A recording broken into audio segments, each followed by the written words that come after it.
I'm Kit, and welcome to my channel. I haven't made too many videos yet, but I thought I would do a introduction of sorts. So I left my camera and my computer out here to Huntsman Lake, which is one of my favorite parks in this area. Kind of a collector of places. Got a whole list of secret little off-the-trail spots in all the local parks.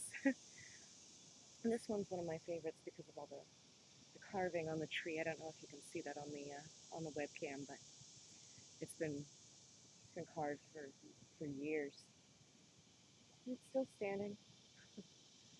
I like that. Um, so to tell you a little bit about my channel, um, you'll probably see a fair amount of binaural beats and ASMR. You can Google that; it's too long to explain. Um, Guided meditations. I I've been making guided meditations for a while now. And I'm going to be selling them at the craft fair booth that I'm busy working on starting. I'll be selling leather-bound journals and meditation pillows and scented candles, all sorts of mindfulness meditation accessories. It's really a passion of mine. I was first introduced to meditation and mindfulness in treatment for my panic and anxiety disorder. Well, actually, it's not true. I was first introduced to it in a world religions course years ago in college, but I really didn't learn how to do it or about all the benefits of it until it was introduced to me in a clinical setting. I've struggled with panic and anxiety for about a decade now, pretty much ever since I left home, my whole adult life. It's very important to me to talk about mental illness, to help destigmatize it. I forget exactly where the statistic came from, but my therapist told me that 1 in 4 people will experience a bout of mental illness at some point in their life, and I've had mine. And fortunately, through it, I discovered these wonderful practices that are really making life much, much more enjoyable. And I firmly believe that you don't have to have a mental illness in order to benefit from meditation and mindfulness, or even talk therapy for that matter.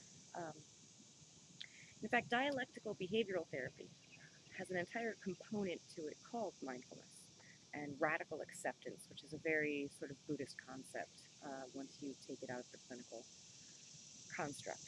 Um, the interplay between this spiritual practice and the clinical secular application of it is something that's very interesting to me. I was never very spiritual at all growing up, and in the last few years I've kind of had an awakening of my spirituality, looking at everything. A little bit of Buddhism here, a little bit of paganism here, a little bit of Christianity, but I go to the Unitarian Universalist Church, and they're all about that. um,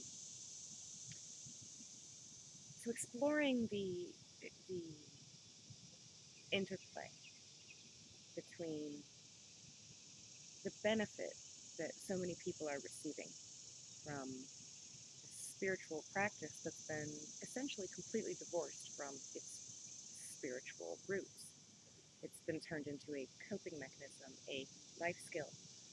And though it is a coping mechanism and a life skill, I think everybody could benefit.